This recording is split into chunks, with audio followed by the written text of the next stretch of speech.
주식 박사와 함께하는 주식 힐링 캠프. 안녕하세요. 닥터스탁 시즌2 진행의 김도원입니다. 저희 닥터스탁 시즌2는 여러분들의 종목 고민 그리고 시장 전망에 대한 궁금증들 명쾌하게 해결해 드리고 있는데요. 매일 평일 오후 낮 4시 생방송으로 인사를 드리고 있고요. 또 이데일리 TV 유튜브에서도 함께 시청하실 수 있습니다. 유튜브에서는 실시간으로 방송 참여도 가능하니까 함께 시장 이야기나 종목 이야기 나누러 놀러 오시길 바랍니다. 자, 그리고 저희 매일매일 여러분들의 종목 고민 또 실시간으로 꼼꼼하게 해결해 드리고 있는데요. 종목 고민 있다, 상담 받아보고 싶다 하시는 분들은 지금부터 접수를 해주시면 됩니다. 문자 샵 3772번으로 받고 있으니까요. 보유하신 종목의 이름과 매수가, 비중, 그리고 궁금한 점까지 함께 적어서 샵 3772번으로 문자 보내주시면 되겠습니다. 자, 그리고 저희 방송 함께 해주시는 분들 위해서 저희가 여러 가지 선물들 준비를 하고 있는데요. 가장 먼저 이정열 전문가님의 단기 급등 주도주 검색식 드리고 있습니다. 검색식 활용해보시면 혼자 투자하실 때도 굉장히 도움 되실 수 있는데요. 받고 싶은 분들은 문자 샵 3772번으로 고고 두 글자를 적어서 보내주시면 문자 보내주시는 모든 분들께 검색식을 드리고 있습니다. 자, 또 하나의 깜짝 선물이 있는데요. 바로 커피 교환권입니다. 커피 교환권 같은 경우에는 저희 방송 보시면서 문자 보내주시는 모든 분들 중에서 30분을 추첨해서 드리고 있으니까요. 종목 상담 문자 보내주시거나 고고 문자 또는 열정 문자로 저희 방송 참여해 주시면 되겠습니다. 자, 그리고 저희 이렇게 방송 시간 1시간 이외에도 장중에 실시간으로 전문가님의 주식 정보 받고 싶다 하시는 분들은 노란톡방 들어오시면 되는데요. 노란톡방 입장하고 싶은 분들은 문자 샵 3772번으로 열정 두 글자를 보내주시면 저희가 들어갈 수 있는 참여 링크 안내드리고 있으니까요. 문자로 문의를 해주시면 되겠습니다. 자, 그럼 오늘 월요일에 닥터스탁 시즌2 본격적으로 또 문을 열어보도록 할 텐데요. 오늘 함께 해주실 전문가님 화면으로 먼저 만나보시죠.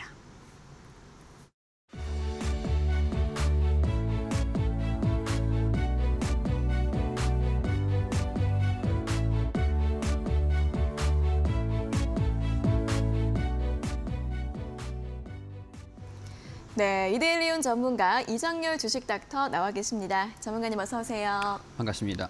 네, 자 오늘의 마감 시황 먼저 짚어보도록 하겠습니다. 일단 전거래일 뉴욕 증시는 애플과 인텔의 시장 전망치에 웃도는 실적 덕분에 빅테크 주들이 강세를 보였습니다. 이에 따라 또 강세로 마감을 했고요. 이에 따른 훈풍으로 오늘 우리 시장도 월요일장 다시 한번 강세를 보였습니다. 자, 코스피 지수 먼저 확인을 해보도록 하겠습니다. 코스피 지수 오늘 장중에 2295선까지 터치를 했는데요. 이제 거의 2300선 가까이 다가서고 있습니다. 1%대 상승 타격으로 2293선에서 종가를 기록을 했고요. 수급 흐름 확인해 보도록 하겠습니다. 오늘 외국인이 하루 만에 다시 매수를 보이면서 2천억 원 넘게 또 한 번 강한 매수를 보였고 기관 같은 경우에는 장 후반에 매수로 돌아섰다가 다시 매도로 마감을 했습니다. 개인과 기관 함께 매도를 한 가운데 오늘 외국인과 기관은 삼성전자를 가장 많이 매수를 했습니다. 다음으로 코스닥 지수도 확인해 보도록 하겠습니다. 코스닥 지수도 역시 장 후반 들어서 탄력을 조금 더 키웠는데요. 1.12% 오르면서 695선에서 종가를 기록을 했고요. 수급 흐름 보시면 오늘 코스닥 시장에서는 외국인과 기관이 장 후반 들어서 역시 함께 매수로 돌아섰습니다. 외국인과 기관의 양 매수 속에서 오늘장 바이오나 게임주들 전반적으로 시총 상위주들이 함께 강세를 보이는 모습이었습니다. 자, 그럼 오늘의 특징주 먼저 반도체 주들부터 살펴보도록 할 텐데요. 이 삼성전자의 확장 실적 발표 이후에 증권사에서 목표 주가를 올려잡고 있습니다. 하반기에도 메모리 반도체 업황이 이어질 것으로 보이면서 SK 하이닉스나 인텔 같은 다른 반도체 기업들은 일제히 감산 정책을 발표를 했는데요. 하지만 삼성전자 같은 경우에는 감산을 하지 않겠다라고 강조를 하면서 이것이 또 팬더멘털에 대한 자신감을 보여주고 있다라는 분석들 나오고 있습니다. 이에 따라 오늘 장중에는 4% 넘게 강세를 보였는데요. 반대로 SK 하이닉스 같은 경우에는 오늘장 하락세를 보이면서 외국인과 기관의 양 매도가 함께 집중되는 모습이었습니다. 다음으로 오늘도 실적을 발표한 두 기업 확인해 보도록 하겠습니다. LS 일렉트릭과 한화 에어로스페이스였는데요. LS 일렉트릭 같은 경우에는 3분기 영업이익이 전년 대비 50% 이상 증가했다고 합니다. 오늘장 6% 넘게 강세림을 보였고요. 한화 에어로스페이스 같은 경우에는 3분기 영업이익은 23% 감소했지만 폴란드 등 해외 수주가 많이 증가하면서 앞으로 굉장히 실적이 증가할 것으로 예상이 되고 있습니다. 역시 오늘장 3.9% 강세 보이면서 마감을 지었고요. 마지막으로 하락했던 섹터 원전 관련주들 확인해 보도록 하겠습니다. 결국 폴란드의 첫 원전 건설 1단계 사업자에 미국 웨스팅하우스가 선정이 됐습니다. 이에 따라 원전 관련주들 일제 하락을 했고요. 한전기술이 4%, 두산에너빌리티 같은 경우에도 2.5% 낙폭을 기록을 했습니다.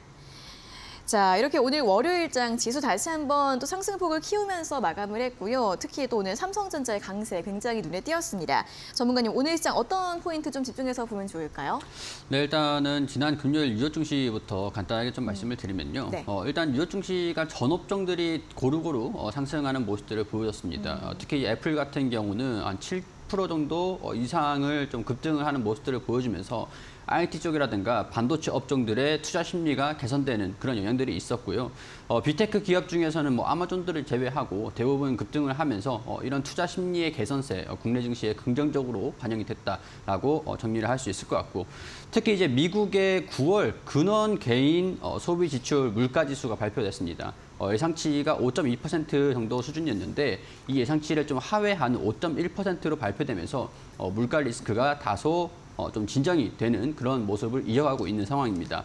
또 10월 미시간대 기대 인플레이션 확정치도 둔화됐는데 확정치는 5.0%, 예비치는 5.1%, 소폭 둔화되는 모습들을 보여줬고, 이런 지표들이 연속적으로 하회하면서 물가가 좀 안정되고 있다라는 식으로 좀 해석이 되고 있는 상황인데, 물가가 일단은 정점에서 좀 꺾이고 있는 상황에서 주택 가격도 급락을 하고 있고 각종 제조업 지표들도 둔화되고 있어서 물가에 대한 우려감들 좀 상당히 좀 완화되고 있다라고 정리를 할 수 있을 것 같습니다. 이같이 최근에 발표된 인플레이션 지표들 이런 것들이 소폭이나마 예상치를 좀 둔화됐다라는 점에서 연준이 의도한 긴축이 어느 정도 효과를 좀 발휘하고 있다라는 것들이 통제되고 있는 경제의 일부 안도감도 보여주고 있다라고 할 수 있겠고요. 그리고 실제로 금리 인상 확률이 다소 좀 내려가기도 했습니다. 가능성들, 확률이 좀 내려갔다라는 것들인데 패드와치에서 보고 있는 11월 75bp 인상 확률이 98%에서 89%로 낮아졌죠. 네. 11월 2일 FOMC에서 피벗 선언에 대한 기대감들이 어느 정도 일부 반영이 됐다라고 할 수 있겠습니다. 그러나 옐런 미국 재무장관의 발언이 또 있었는데요. 미국 경제에 대해서 완전 고용 경제 상태에 있다라고 발언을 하면서 성장이 둔화되는 것들은 매우 자연스럽다라고 얘기를 하고 현 시점에서 경제 침체에 대한 신호는 보이지 않는다라고 얘기를 했습니다. 그렇기 때문에 11월 2일에 FOMC에서 75bp를 인상시킨다라는 것들은 변함이 없을 것 같다라고 할 수 있겠는데, 다만 이제 11월 2일에 파월 의장의 어떤 발언이 좀 나와줄지가 시장에서 가장 주목하는 요인들이라고 할 수 있을 것 같습니다.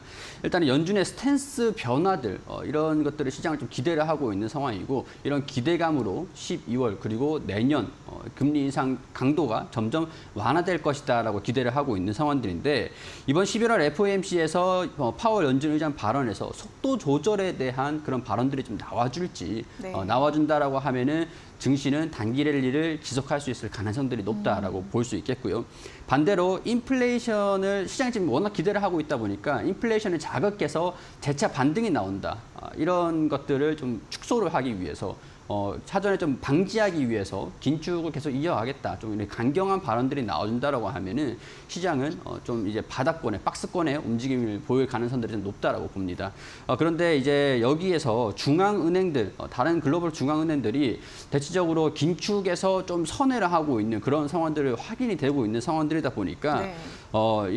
여기에 대한 기대감들이 계속 유지는 될 수 있을 것 같거든요. 그렇기 때문에 낙폭을 확대하지는 않을 것이다. 이렇게 좀 판단이 되고 있는 상황들이고, 어느 정도 그동안 시장이 너무 조정을 강하게 받았다 보니까 낙폭을 확대할 가능성들보다는 박스권 행보, 그런 최소한 박스권의 행보, 그리고 긴축에 대한 이 피벗 이런 발언들이 좀 있다라고 하면은 단기 랠리 흐름들을 보여줄 수 있다고 정리를 해드릴 수 있을 것 같으니까 참고하셔가지고 시장에서 현명하게 대응이 되었으면 좋겠습니다. 네, 아무래도 이번 주는 이 11월 FOMC 결과를 잘 확인해 보셔야 하는데 사실 가장 주목되고 있는 것은 이번 11월 FOMC에서 얼마나 인상이 되는지 이게 아닙니다. 이것은 사실 자이언트 스텝으로 기정사실화가 되어 있는 상황이고 가장 주목되고 있는 것은 금리 인상 속도 조절에 대한 신호가 나오게 될지 이 부분인데요. 만약에 좀 신호가 나오게 된다면 시장의 단기 랠리가 조금은 지속될 수 있다. 긍정적으로 보여질 거라는 전망을 제시해 주셨고요. 반대로 또 기대감이 충족되지 못한다면 시장이 반등을 하기는 어려울 것으로 보이는데 다만 추가 낙폭보다는 바닥권에서 행보할 가능성이 높다. 이렇게 두 가지 갈래길에 대해서 이야기를 해주셨으니까요. FOMC에서 어떤 이야기들이 나오게 될지 그리고 시장이 어떻게 반응을 하게 될지 잘 확인해 보시면 좋을 것 같습니다.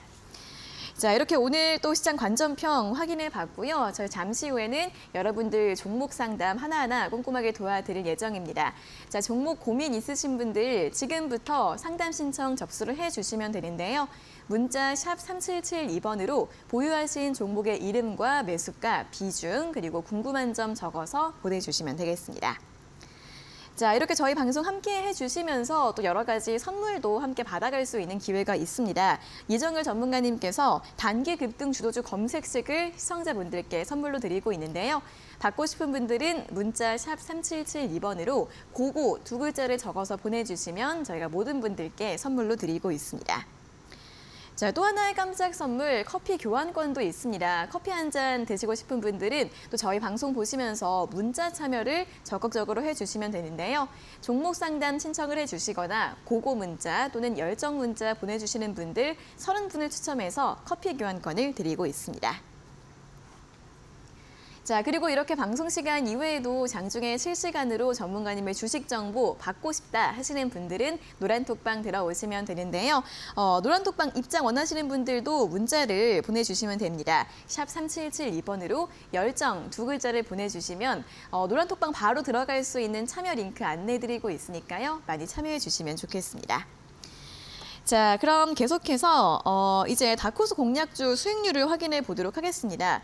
오늘 살펴볼 종목이 반도체주 DB 하이텍인데 DB 하이텍 최근에 계속 좋은 것 같아요, 전문가님. 어떻게 볼까요? 일단은 DB 하이텍을 제가 공략주로 안내 드린 게 10월 18일에 안내를 드렸습니다. 그 이후에 이전에는 아무래도 뭐 분할 사업부 분할을 한다라는 좀 이슈가 좀 있으면서 주가가 계속 하락하는 모습들을 보여줬고 물론 이제 반도체 업황에 대한 우려감들도 같이 반영이 좀 됐다라고 할 수 있을 것 같은데요. 일단은 DB 하이텍에서 분할을 하겠다라는 부분들을 철회를 했습니다. 일단은 불확실성에 대한 부분들은 완화가 되었다라고 볼 수 있는 내용들이고요.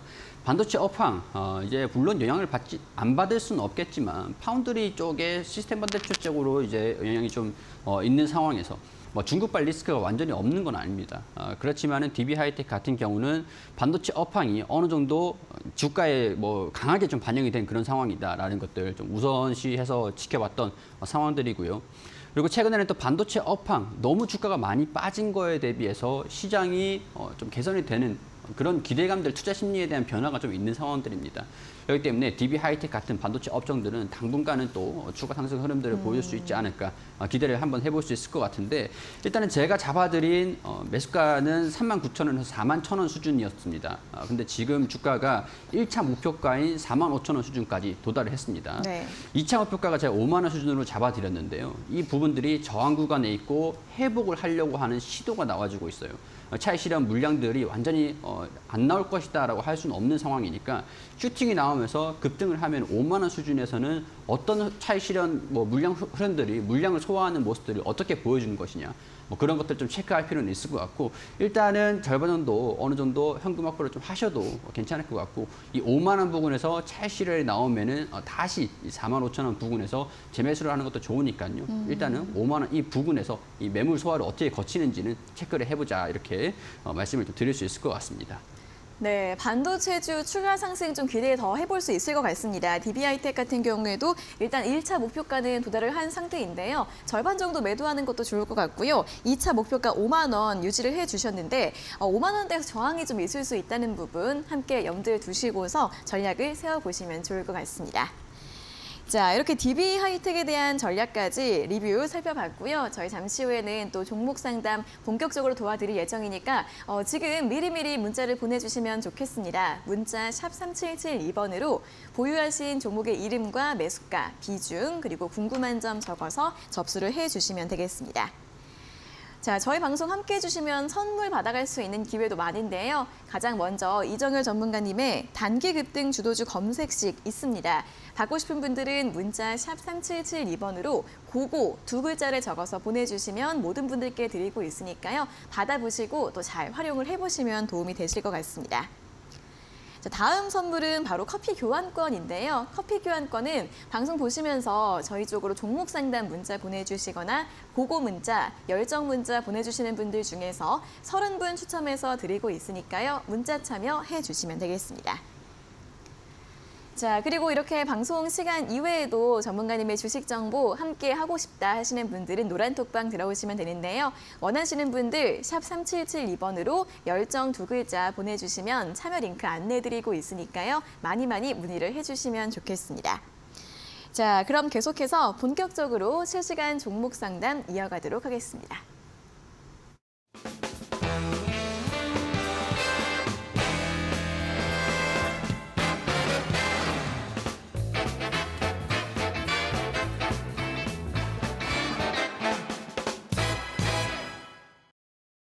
네, 실시간 종목 상담 시간 시작해 보도록 하겠습니다. 종목 상담 접수는 계속해서 열려 있으니까요. 샵 3772번으로 종목명, 매수가, 비중, 그리고 궁금한 점 적어서 보내주시면 됩니다.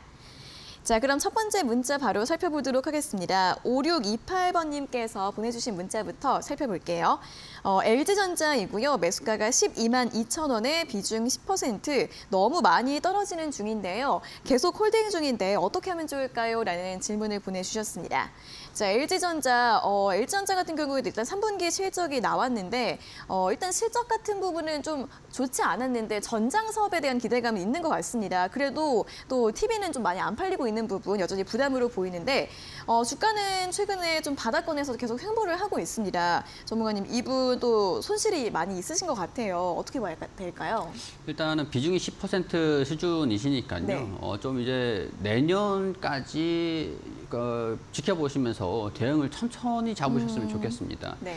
일단은 3분기 실적이 발표가 됐습니다. 작년 3분기 대비해서는 성장을 했으나 직전 분기에서는 소폭 하락을 했습니다. 아까 전장 산업 부분들의 호실적을 좀 견인을 해줬는데 좋은 부분들은 긍정적인 부분들은 전장 산업 부분들이 앞으로는 실적이 계속 좋아질 거라는 겁니다. 이제 수주에 대한 수주 잔고도 계속 증가세를 보여주고 있는 상황들인데 우리가 지금 경기 침체가 진행이 되고 있는 상황이기 때문에 가전 부분이라든가 TV 부분, 특히 유럽 쪽의 판매가 많이 부진했을 겁니다. 경기 침체가 좀 되고 있으면서 물가가 많이 상승을 했고 금리도 인상을 하고 있기 때문에 소비자들의 주머니 사정이 넉넉지 않았기 때문이겠죠. 근데 이제 매출 같은 경우에는 좀 그 증가세를 보였어요. 그 이유들은 우리가 TV 같은 거나 가전제품 같은 경우에서도 좀 잘 안 팔리게 되면은 재고를 관리하기 위해서 할인을 합니다. 이벤트를 한다라고 할 수 있겠죠. 그렇기 때문에 할인을 해서 한 개를 팔 거를 영업이익률을 조금 줄이면 두 개를 팔고 세 개를 팔고, 그러니까 쉽게 얘기를 해서 마진을 조금 줄이면서 박리담회를 하는 그런 전략이 있었을 거예요. 재고를 계속 둘 수는 없을 거기 때문에 그런 상황들이기 때문에 매출은 증가됐으나 영업이익은 조금 축소가 됐다. 작년 대비해서 좀 상승한 부분들은 GM, 제네럴 모터스의 충당금 반영했던 거에 그냥 기저 효과입니다. 작년 3분기에는 충당금을 반영했기 때문에 그거보다는 상승을 했다라고 보이는데 그렇기 때문에 시장에서 영업이익도 많이 줄었고 매출은 줄었고 늘었고 매출은 늘었고 실적이 그렇게 긍정적이지만은 않다라고 얘기를 하는 정확한 요인들이 되겠죠.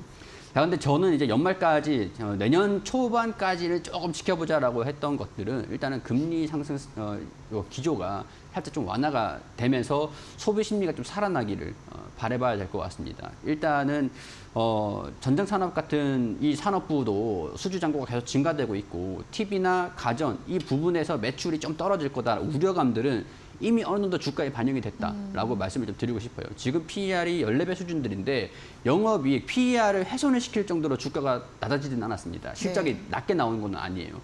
주가 이 기업을 가치를 훼손시킬 정도로 실적이 그 정도로 낮게 나온 건 아니다. 다행스러운 부분들은 주가가 떨어질 만큼 떨어져 있다라는 것들 좀 주목을 해보셨으면 좋겠습니다. 그렇기 때문에 일단은 12만 원대라고 말씀을 하셨는데 네. 일단 여기서 저는 추가적으로 주가가 하락할 거다라고 보이지는 않거든요. 그러니까 일단은 반등이 나와도 저는 10만 원까지라고 봐요.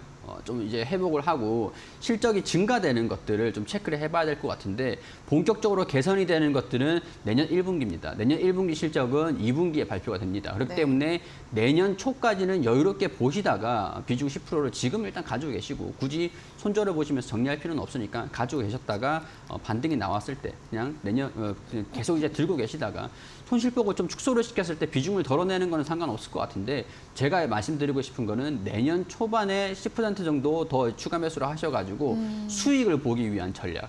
시간은 좀 필요하겠지만은 나쁘진 않다. 이렇게 조금 낙관적인 의견 말씀드리고 싶습니다. 네, LG전자 이 TV나 가전에 대한 우려는 이미 주가에 선 반영이 된 측면이 많아 보이고요. 오히려 전장 사업에 대한 기대감을 좀 주목을 해보시면 좋을 것 같습니다. 내년 초까지 좀 보면 천천히 대응해보자라는 전략과 함께 내년 초에 추가 매수 전략에 대해서도 언급을 해주셨으니까요. 참고해 보시면 좋을 것 같습니다. 자, 다음은 3636번님께서 보내주신 문자 확인해 보도록 하겠습니다. 종목은 동국 SNC이고요. 매수가가 5,300원에 비중 20%입니다. 상담 부탁드립니다라는 문자를 보내주셨습니다. 자, 동국 SNC는 또 대표적인 풍력 관련주 중 하나인데 최근 고점 8월 말에 한 7,750원까지 상승을 했다가 한 두 달 동안 계속 또 하락을 했습니다. 오늘 종가가 5,210원인데요. 자, 이분 같은 경우에는 그래도 최근에 매수를 하신 것 같아요. 일단 뭐 실적 전망도 좋고 한데 최근에 주가가 좀 많이 빠져서 반등이 가능할지 어떻게 보세요, 전문가님? 일단은 뭐 그냥 그대로 들고 계시면 좋을 것 같고요. 네. 일단은 충분히 뭐 수익거까지는 올 수 있을 것 같습니다. 풍력 섹터 같은 경우에서는 뭐 불안감이 어느 정도 있는 게 미국의 중간 선거라고 할 수가 있겠죠. 아, 네. 근데 이게 사실 저는 이제 풍력 그리고 뭐 풍력뿐만 아니라 태양광이라든가 뭐 신재생 에너지 업종들 같은 경우에서는 뭐 정권을 뭐 어떤 당권에서 정권을 잡든 뭐 그런 것과는 상관은 없다라고 봅니다. 어느 한 정권의 정책은 아니기 때문에 이 글로벌 이 풍력 같은 경우에서는 이제 슈퍼 사이클은 올 거다라고 이렇게 판단은 되거든요. 그게 사이클은 언제냐? 이 풍력 같은 경우에서는요. 발주를 하고 이제 이 기둥을 뭐 세우고 하부 뭐 이런 설비를 조성을 하는 것 자체가 시간이 좀 오래 걸립니다. 만드는 것 자체가 시간이 좀 걸리고 유통하는 과정들도 그렇고 그렇기 때문에 실적에 반영이 되는 것들은 연말부터 반영이 좀 4분기 실적부터 반영이 좀 될 거라고 봐요. 근데 그렇다고 3분기 실적이 나쁘지는 않을 거예요. 그렇기 때문에 어느 정도 동국 SNC 같은 경우에서는 뭐 여러 가지 우려감, 뭐 주가가 좀 이제 기대감들이 좀 빠지면서 주가가 좀 떨어지고 있다라고 하더라도 추후에 장기적인 전망 자체는 나쁘진 않을 것 같습니다. 근데 장기적인 전망이 나쁘지 않으면 내가 이 기업을 버틸 수만 있다라고 하면 충분히 기다려볼 수 있는 상황이거든요. 더군다나 매수가 자체가 이렇게 높지 않은 상황이면은 장기적으로도 언제든지 주가가 슈팅을 나오는 구간에서 빠져나올 수가 있는 좀 여유가 있습니다. 그렇기 때문에 저는 지금 현 구간에서 뭐 빠질 것 같지는 않은데 굳이 추가적인 대응이 필요할 것 같지도 않습니다. 그냥 그대로 들고 계시면서 수익 구간이 오면은 뭐 현명하게 대응을 잡아가시기를 말씀드리고 싶습니다. 네, 지금 충분히 또 매수가랑 현재가랑 큰 차이가 나지 않고 실적에는 조금 더 늦게 더 반영이 될 수 있다고 합니다. 4분기 실적부터 본격적으로 이 수주에 대한 부분이 반영이 될 것으로 보이니까 조금 더 천천히 기다려서 가져가 보시고요. 수익 구간이 됐을 때 매도하는 전략으로 제시를 해드렸습니다. 자, 이렇게 저희 또 실시간 종목 상담 진행을 하고 있습니다. 나도 상담받고 싶다 하시는 분들은 문자로 신청을 해주시면 되는데요. 문자 샵 3772번으로 받고 있고요. 궁금하신 종목의 이름과 매수가, 비중, 그리고 궁금한 점 적어서 접수를 해주시면 되겠습니다. 자, 그리고 이정열 전문가님께서 시청자 여러분들을 위해 준비하신 특별한 선물이 있는데요. 바로 단기 급등 주도주 검색식입니다. 검색식 받고 싶은 분들은 문자 샵 3772번으로 고고 두 글자를 적어서 보내주시면 되겠습니다. 자, 오늘도 다시 한번 검색식에 대한 설명을 들어보도록 하겠습니다. 우리 시청자분들께서 이 검색식 뭐가 좋은지 어떻게 쓰는 건지 또 궁금해하시는 분들이 많으실 것 같아요. 어떻게 써야 될까요, 전문가님? 일단은 시장이 좋냐 안 좋냐를 가늠할 수 있는 지표가 될 수도 있습니다. 네. 최근에 그리고 뭐 4종목 중에서 5종목 가량이 검색이 좀 되기도 하는데 일단은 종목이 검색이 안 되는 경우도 있어요. 종목이 검색이 안 되면은 이제 시장이 어느 정도 뭐 차익 실현 반등이 나왔다가 뭐 강세 시장이 좋은데도 불구하고 안 나오는 경우는 다음 날에 어느 정도 일정 부분 차익 실현 매물들도 나올 수도 있구나 이렇게 판단을 하시면 됩니다. 오늘이 그런 날입니다. 오늘이에요? 네, 오늘 뭐 금융주 한 종목이 딱 나왔는데 네네. 사실 이제 금리 인상을 하는 그런 사이클의 좀 시일이 다가오고 있는 상황에서 외국인이나 기관이랑 주도를 주목을 하고 있는 기업이 업종들이 어떤 것이냐라는 걸 봤을 때는 금융주라고 할 수 있을 것 같습니다. 근데 오늘 대부분의 종목들이 상승을 했는데 금융주 하나만 탁 나왔다라는 것들은 다른 종목들이 차익 실현 흐름들이 소폭은 나와줄 수도 있다라는 것들이고 우리가 이제 단기적으로 금융 업종에 대해서 이슈가 좀 부각이 될 것이다. 업종에 대한 부분도 이렇게 파악을 할 수가 있다라는 거죠. 그러니까 이 종목을 추출을 해주는 검색식이다라고 보는 것보다 네. 이 기업에서 이 검색식에서 어떤 종목들이 나와주느냐, 어떤 업종들이 주목을 받느냐, 그리고 내일 시장이 어떨 것이냐 그런 부분에서 다 참고할 수 있는 그런 지표이기 때문에 지표로 활용하시는 것도 좋은 검색식이다라는 것들 활용하셔가지고 도움이 좀 되셨으면 좋겠다는 그런 마음으로 만들었으니까 참고하셔가지고 봐주시면 감사드리겠습니다. 네, 또 단기적으로 움직일 수 있는 종목을 찾아주는 검색식이기 때문에 4-5개 정도 나오는 날도 있고 안 나오는 날도 있다는 거죠. 안 나오는 날에는 또 내일 시장은 어떻겠구나 이렇게 또 전망을 해볼 수 있는 맞습니다. 그런 지표로도 활용해 볼 수 있고 또 여러 가지 뭐 섹터나 또 업종에 대해서도 참고를 해보시면서 시장에 대한 전략을 세워볼 수 있다고 하니까 받아보셔서 또 여러 가지로 활용을 해보시면 좋을 것 같습니다. 샵 3772번으로 고고 2글자를 보내주시면 또 모든 분들께 드리고 있으니까요. 많이 참여해 주시면 좋겠습니다. 자, 그럼 계속해서 또 다음 상담 이어가 보도록 하겠습니다. 3238번님께서 보내주신 문자인데요. 종목은 PNC테크이고요. 매수가가 9,175원에 비중 10%입니다. 종목 상담 부탁드립니다. 라는 문자를 보내주셨습니다. 자, PNC테크 전력 설비, 스마트 그리드 관련주로 또 움직이는 종목인 것 같습니다. 그런데 또 주가 움직임이 그렇게 크진 않은 것 같아요. 최근에는 좀 하락세를 보이고 오늘 5,130원으로 마감을 했는데 우리 시청자님 같은 경우에는 매수하신 지가 좀 되신 것 같네요. 어떻게 봐야 될까요, 전문가님? 일단은 다행스러운 부분들은 네. 비중이 이렇게 높지가 않다라는 부분들인데 비중이 좀 10% 부분들이다. 이게 사실 상당히 좀 애매한 기업입니다.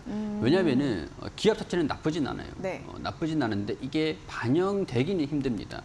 왜냐하면은 우리가 이 차트를 보면서 제가 좀 설명을 드리면은 시가총액이 333억 원, 시가총액이 300억 수준입니다. 근데 유통 비율이 59% 수준이에요. 여기 보시면은 여기 이렇게 비즈니스 서머리 보시면은 다 나와 있거든요. 333억의 시가총액이고 유통이 되고 있는 게 59%밖에 되지가 않아요. 그러니까 반대로 말하면은 120억 원 가량의 유통 물량으로 그 금액만으로도 주가가 좌지우지 된다 이렇게 볼 수가 있는 상황들이죠.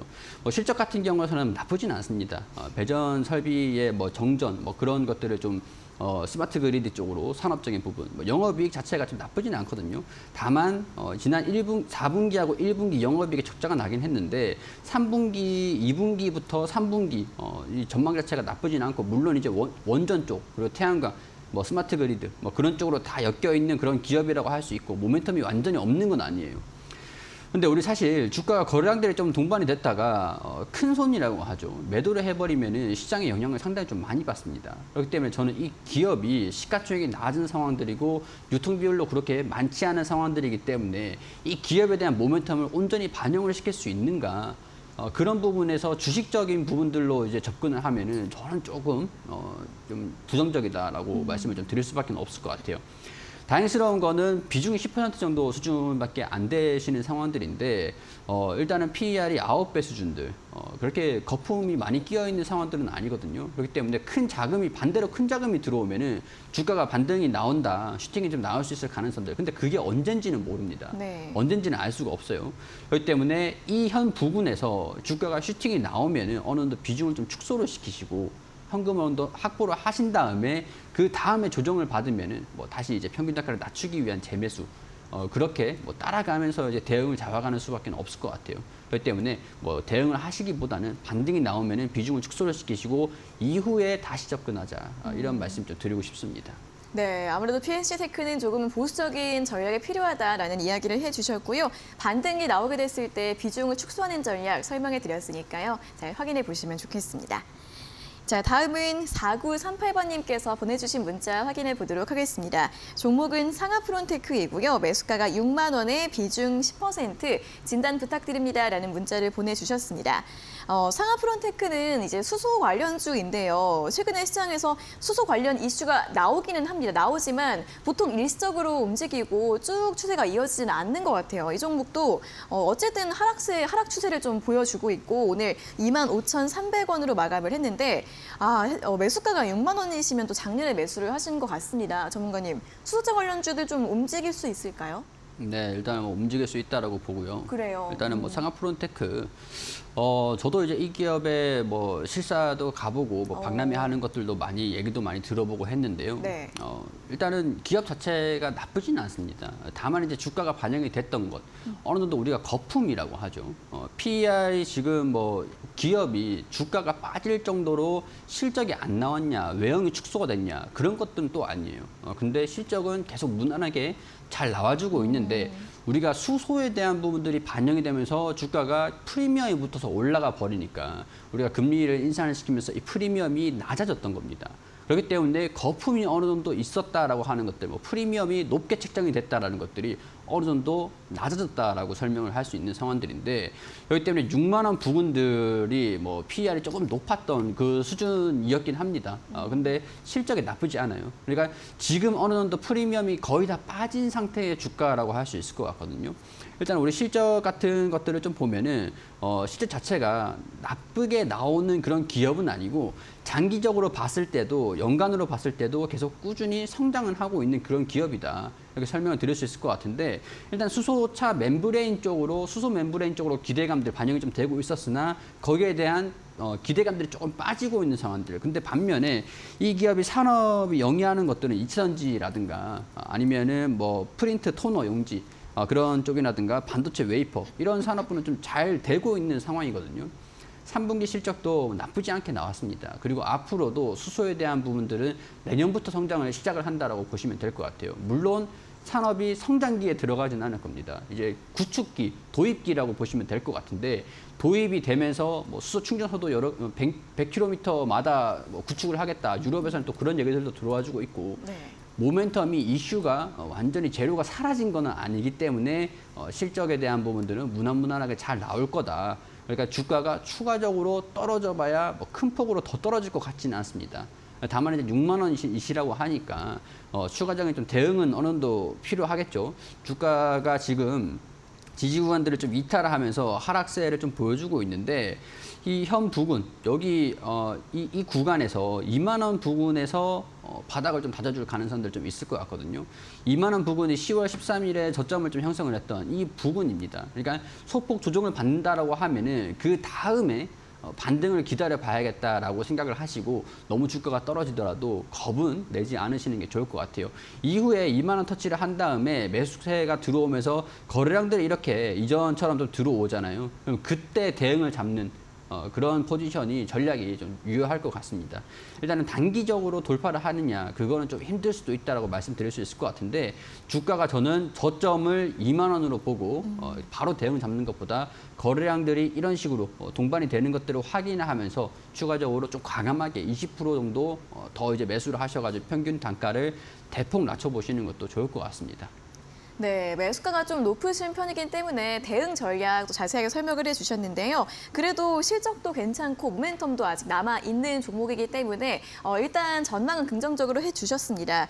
다만 좀 2만 원대까지 하락할 가능성이 있다라고 전망을 해주셨기 때문에 2만 원 터치한 다음에 반등이 나오는 걸 확인한 뒤 거래량이 동반됐을 때 그때 추가 매수를 해보는 게 좋겠다라는 의견을 제시해 주셨으니까요. 함께 참고해 보시면 도움이 되실 것 같습니다.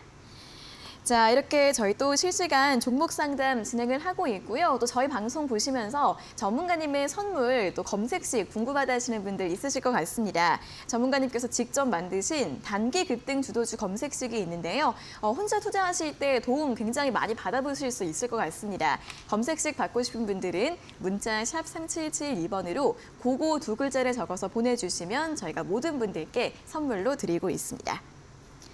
자, 그리고 또 저희 방송에 또 하나의 선물 커피 교환권이 있는데요. 커피 교환권 같은 경우에는 종목 상담 문자나 고고 또는 열정 문자 이렇게 모든 문자를 보내주시는 분들 중에서 30분을 추첨해서 드리고 있으니까요. 많이 참여해 주시면 좋겠습니다. 자, 그리고 이렇게 방송 1시간 이외에도 장중에 실시간으로 전문가님의 주식 정보 받고 싶다 하시는 분들은 노란톡방 들어오시면 됩니다. 자, 노란톡방 입장 원하시는 분들도 문자 샵 3772번으로 열정 2글자 보내주시면 저희가 참여 링크 안내해드리고 있으니까요. 문자로 문의해 주시면 되겠습니다. 자, 다음 또 상담 이어가 보도록 하겠습니다. 이번 문자는 2625번님께서 보내주신 문자인데요. 카카오게임즈 매수가가 44,000원에 비중 10%, 추가 매수해도 괜찮을까요? 목표가 부탁드립니다. 라는 질문을 보내주셨습니다. 자, 카카오게임즈 최근에는 일단 좀 바닥을 다지고 있는 것처럼 보이긴 합니다. 34,000원까지 내려갔다가 살짝 올라오면서 현재 오늘 39,550원으로 마감을 했는데요. 자, 그래서 이분도 추가 매수할지 좀 고민이신 것 같아요, 전문가님. 저번에 자회상장 리스크가 완전히 해소된 건 아니다 이렇게 말씀해 주셨던 것 같은데 맞습니다. 어떻게 네. 좀 봐야 될까요? 일단은 내년 3월까지는 일단 볼 수밖에 없을 것 같습니다. 근데 일단은 평균 단가가 좀 낮으신 편이시기 네. 때문에 목표가를 잡아달라고 말씀을 하셨죠. 네. 그 목표가가 저는 45,000원에서 5만 원 수준이라고 봅니다.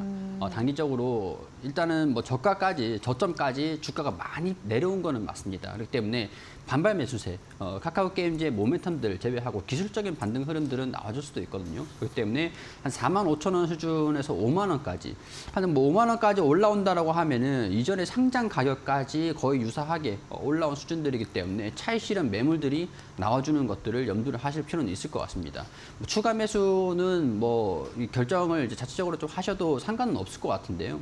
한 45,000원, 5만 원에 터치를 해서 매물이 좀 쏟아져 나온다라고 하면은 어느 정도 차익 실현 비중을 좀 축소를 시킬 수 있는 방향이 좀 좋겠죠.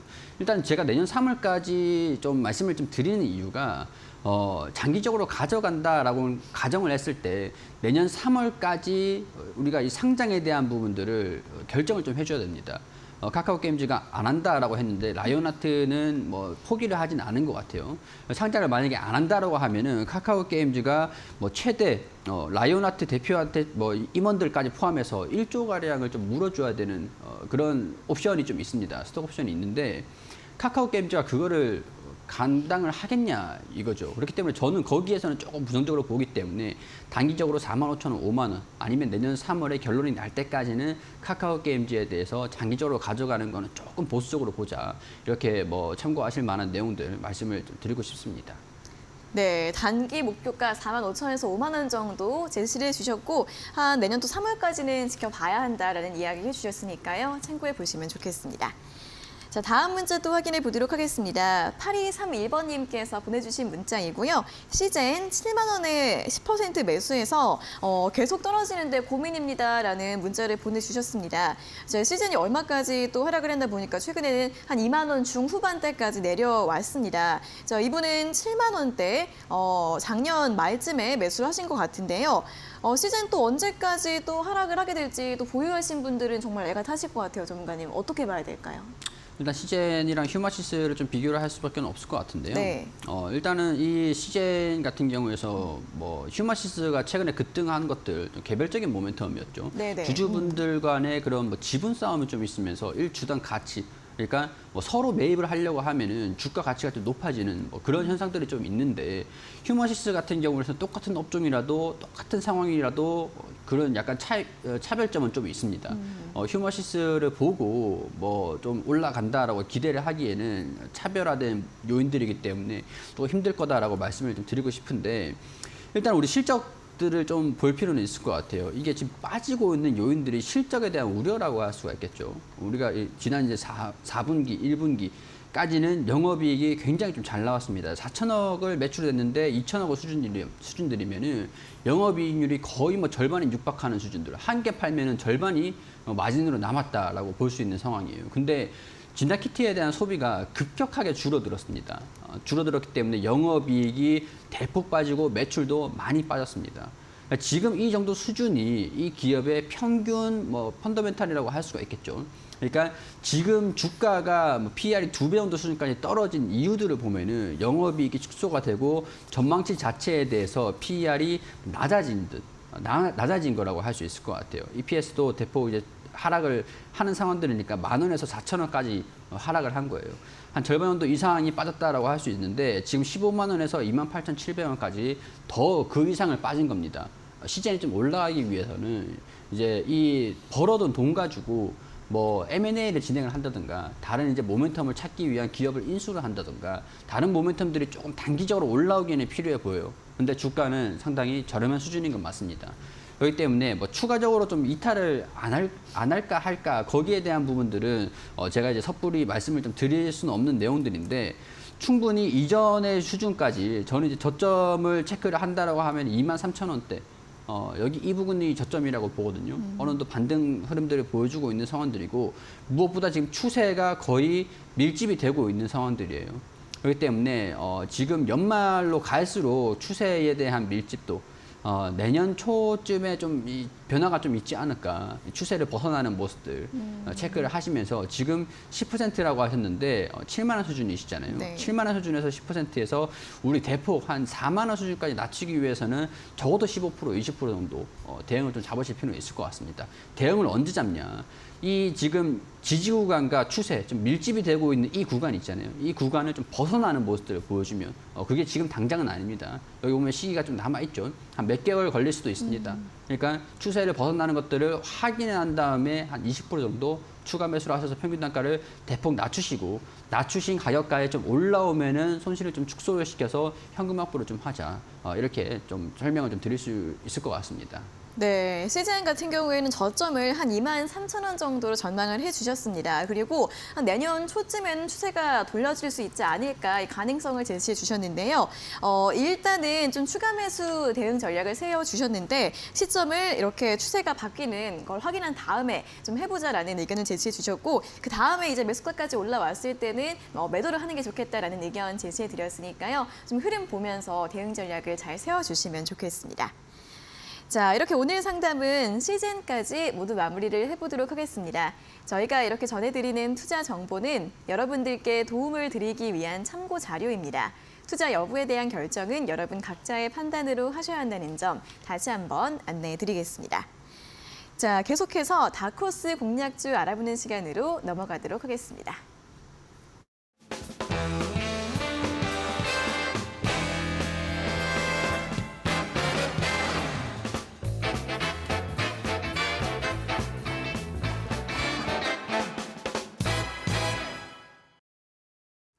네, 주식닥터의 다크호스 공략주 시간입니다. 오늘도 전문가님 두 종목 준비를 해오셨다고 하는데요. 어떤 종목부터 들어볼까요? 네, 일단 첫 번째 종목은 현대로템이라는 기업입니다. 네. 최근에도 실적 발표가 좀 있기는 했었죠. 네. 일단 이 기업을 어떤 사업부를 영위를 하는지 설명을 드리면 철도, 방산, 플랜트 이렇게 그 사업을 영위를 하고 있는데요.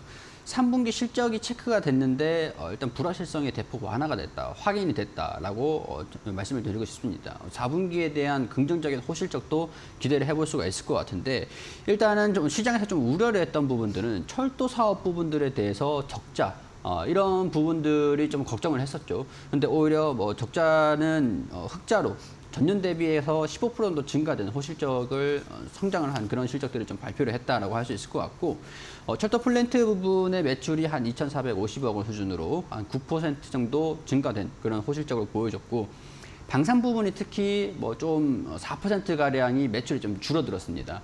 그런데 KT 흑표 전차 수출 계약을 좀 맺으면서 수주 잔고가 한 6조 원 수준까지 좀 올라왔다라고 볼 수 있기 때문에 향후의 매출 성장성, 그리고 수익성 개선 이런 것들도 기대를 해볼 수 있다라고 말씀을 드릴 수 있겠고 특히 이제 폴란드 K2 전차 한 4.5조 원 규모가 될 것 같은데 이 매출에 대한 인식이 4분기부터 진행이 된다라고 네. 하면은 이제 4분기 이제 조기 출하가 좀 있었기 때문에 8월 계약한 이후에 불과 2개월 만에 출하가 소식이 좀 전해지기도 했습니다. 네. 연말에 10% 정도의 선수금도 들어올 예정이다라고 하고 2022년 4분기, 올 4분기부터도 매출 인식이 있을 것이다라고 하면은 어느 정도 방산 기업들 중에서 좀 빠르게 매출을 좀 반영을 시키는 기업이 될 수 있지 않을까 이런 기대를 한번 해볼 수 있을 것 같습니다. 폴란드 2차 계약도 추가적으로 또 있을 수 있다는 내용들도 있으니까 이런 모멘텀들도 주목을 해보시면 좋을 것 같습니다. 자, 현대로템을 전략을 좀 잡아드리면요, 네. 이제 낮게는 22,500원 수준, 그리고 높게는 24,000원. 저는 이제 25,000원을 돌파를 하면은 이제 목표가 1차 25,800원 수준에서 27,500원 수준까지 목표가를 잡을 수 있을 것 같다라고 설명을 좀 드릴 수 있을 것 같은데, 목표가 25,000원 수준들을 돌파를 하지 못하면은 주종이 조금 있을 겁니다. 네. 이때를 틈타서 접근하는 것도 좋은데 우리 리스크 관리를 어디서 해야 되는가라는 것들은 21,500원이 이탈을 하면은 22,500원에서 21,500원을 이탈을 하면은 리스크 관리를 하자. 이렇게 의견을 말씀을 드릴 수 있을 것 같습니다. 네, 첫 번째 공략주는 방산주죠. 현대로템입니다. 일단 이 폴란드와 여러 가지 또 K2전차 수주 소식이 있었는데 4분기부터 좀 반영이 될 것으로 보이니까 4분기 실적 기대감을 좀 확인해 보시면 좋겠고요. 또 2차 계약 가능성도 함께 확인해 보시면 좋겠고 1차 목표가 25,800원, 2차 목표가 27,500원 제시해 주셨고요. 오늘 종가보다는 살짝 조정 받았을 때 접근을 해보시면 좋겠습니다. 자, 다음 공략주는 어떤 종목일까요? 네, 두 번째 공략주는 코스모화학이라는 기업입니다. 네. 이 기업 같은 경우에는 이산화티타늄을 생산하는 국내 유일 회사라고 할 수 있을 것 같습니다. 이 이산화티타늄이 회사 전체 매출에 차지하는 게 6할 이상을 차지를 하고 있는 높은 이제 매출 비중을 가지고 있는 사업이거든요. 이전에는 조금 주목을 못 받았던 게 중국산 이산화티타늄이 해외 수출 물량이 증가되면은 이 기업의 매출이 조금 영업이익이 떨어지고 그런 영향이 좀 컸었는데, 이번에는 사업에 대한 부분들 다변화로서 여기에 대한 영향을 좀 축소시킨다라는 것들을 주목을 해보시면 될 것 같습니다. 2차전지 기초 소재인 황산 코발트 수출 산업도 더 확장할 예정이다라고 얘기들이 좀 있는 상황들이고, 특히나 최근에 좀 주목을 받았던 폐배터리 관련 쪽으로도 시설 투자가 이제 마무리 단계에 접어들고 있다라고 네. 할 수 있을 것 같아요. 내년에는 폐배터리 관련해가지고 이런 사업에 대한 확장 이런 것들이 실적에 좀 내년부터는 본격적으로 본 궤도에 올라갈 것이다라고 좀 말씀을 드릴 수 있겠고, 최근에 DYPNF하고 159억 원의 규모의 리튬 회수 시설을 추주를 좀 계약을 하기도 했습니다.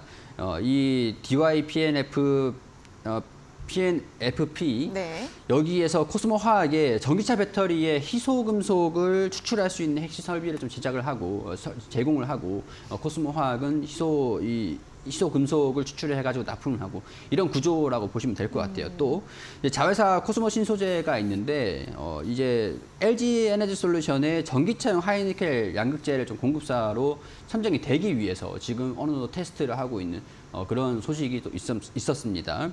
화재 위험성 테스트를 진행을 하고 있는데, 테스트가 뭐 이전부터도 있었지만 이번에 좋은 결과가 있다라고 하면은 LG 에너지 솔루션도 추가적으로 납품하는 것들 기대를 좀 해볼 수 있는 상황들이다라고 일단 이 기업에 대한 모멘텀들 설명을 좀 해드릴 수 있을 것 같고요. 네. 매수가는 23,000원 수준에서 25,400원 수준. 오늘 이제 살짝 오늘 고점 부분들이 25,600원 수준인데 그것보다 살짝 낮게. 그러니까 지금 박스권의 움직임들을 보여주고 있는데 이 부분에서 돌파를 못하고 살짝 조정을 받는 것들을 틈타 가지고 접근하면 된다라고 말씀을 좀 드릴 수 있을 것 같고요. 목표가는 돌파를 했을 때 27,500원 수준, 그리고 3만 원 수준들까지 보일 수 있을 것 같습니다. 그리고 손절가를 잡아드리면은 21,500원 수준, 이제 손절가도 아까 우리 현대로템처럼 네. 21,500원 수준들 보시고, 지지구간들 이탈하고 빠지는 모습들, 지지구간들 빠지는 모습들을 보여주면은 리스크 관리를 하자. 이렇게 안내를 드릴 수 있을 것 같습니다. 네, 자, 두 번째 종목은 폐배터리 관련주 코스모화학이었습니다. 최근에 폐배터리 관련주로 많이 움직이고 있는 종목인데 어떤 모멘텀이 있는지 자세하게 설명을 제시해 주셨고요. 그리고 이제 최종적인 목표가는 전고점 부근입니다. 3만 원까지 제시를 해주셨기 때문에 역시 흐름들 잘 체크해 보시고 가격 전략들 참고를 해보시면 좋을 것 같습니다. 자, 그럼 오늘 순서는 여기에서 모두 마무리를 해보도록 하겠습니다. 전문가님, 오늘도 종목 상담과 알찬 공략주들 수고하셨고요. 내일 다시 뵙겠습니다. 고맙습니다. 감사합니다.